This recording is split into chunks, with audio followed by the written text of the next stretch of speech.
Hello, let's do the daily gold analysis. Today is January 20th, 2026, and gold moved upward exactly as we predicted in our analysis. And it even climbed significantly higher than that. That is exactly what we fully anticipated would happen. But now we must consider what specific decision should we make regarding the current market.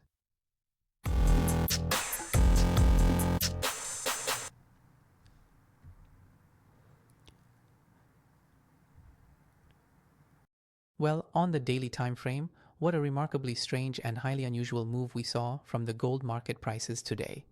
This specific move is very likely to persist throughout the upcoming sessions. That is, for now, there's nothing on the daily chart that could stop gold. We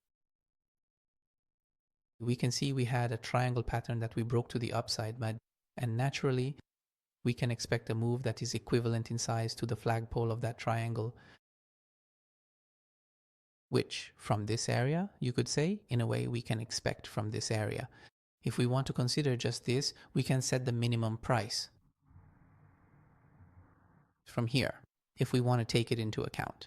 We can expect a minimum price of $5,100 for gold, but of course, it's not like we're going to start from right here.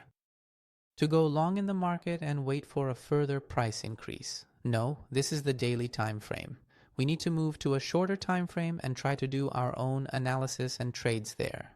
Right here, I'm drawing a Fibonacci from our previous high to low, and what we see here is that the 141% level, just as we expected, acted as support.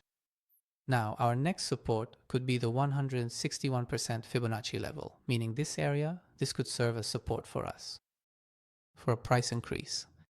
After that, the prices we can expect to see are these prices. We can activate all the Fibonacci levels and anticipate them. Up to the 200% Fibonacci, 227%, and 261%. If Fibonacci eventually reaches its end and gold, for now, what we expect for gold is a bullish trend. In fact, we can say that there is no sign of gold turning bearish on the chart. We don't see it right now.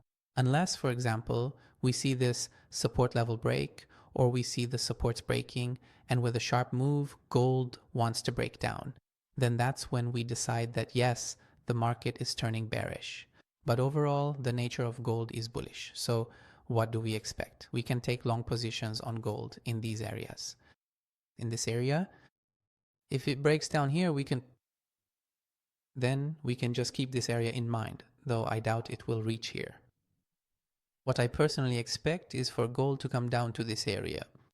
Right now, I'm neither taking a sell nor a buy position here, because if I buy, there's a chance it could drop and take me out. I'd end up in a loss. If I sell, there's a chance it might, for example, come up from there, 730, 740. It could drop from these areas.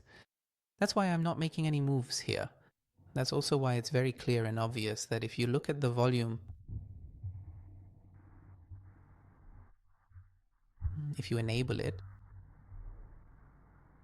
you'll see that right now, especially compared to here, the market volume is very, very low. Yesterday was a US bank holiday, and today, as you can see, there's really not much difference from a bank holiday. In the US, because right now, no one is expecting anything here. A real trader who actually has money in hand doesn't expect the market to suddenly go up from here, nor does he expect it to suddenly drop from here. That's why our expectation is for the market to come into these areas so that we can find some support in the market from here.